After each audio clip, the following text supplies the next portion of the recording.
સોલારિઝમ કંપનીમાં નોકરી દરમિયાન ચકલાદના આદિવાસી યુવાનને કરંટ લાગતા એક આંગળી કાપવી પડી. કંપની દ્વારા વળતર આપવામાં તેમજ આપવામાં વાલા દવલાની નીતિ. વસા વિશાલભાઈ રહીજીભાઈ વસાવા, ગામ ચકલાદ. 2 વર્ષથી સોલારિઝમ વેચાતી નોકરી કરું છું. ત્યાં નોકરી દરમિયાન મને કરંટ લાગ્યો હતો.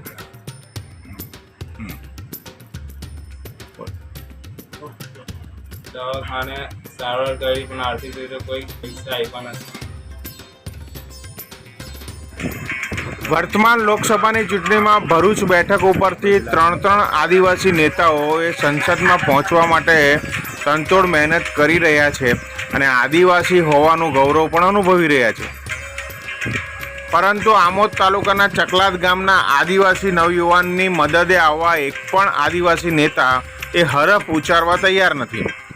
આમોદ તાલુકામાં આવેલી સોલારિઝમ કંપનીનું વેડચા ખાતે એક પ્લાન્ટ આવેલો છે, જેમાં ચકલાદનો એક આદિવાસી યુવાન એ નોકરી કરતો હતો. છેલ્લા 2 વર્ષથી આ જગ્યાએ આ નોકરી બજાવતા આ યુવાનને એનું કામ સિવાયનું કામ કંપનીના એન્જિનિયરે સોંપ્યું હતું અને જેના કારણે આ કામ કરવા ગયેલા યુવાનને કરંટ લાગતા એની જમણા હાથની આંગળી કાપી નાખવી પડી હતી. આ યુવાનનો જીવ તો આ વીજ કરંટ લાગવાના બનાવમાં બચી જવા પામ્યો હતો, પરંતુ 2 માસ જેટલો લાંબો સમય વીતવા છતાં સોલારિઝમ કંપની દ્વારા આ યુવાનને એનો 2 મહિનાનો પગાર સુદ્ધા ચૂકવવામાં આવ્યો નહોતો. એક ખાનગી હોસ્પિટલમાં ભરૂચ ખાતે એની સારવાર કરાવવામાં આવી, પરંતુ આ યુવાનને કોઈપણ પ્રકારનો કેસ ન કરે તો કંપની તેને આર્થિક મદદ વળતર રૂપે ચૂકવશે એવું મૌખિક સમાધાન આ નવયુવાન સાથે કંપનીના જવાબદાર લોકોએ કર્યું હતું.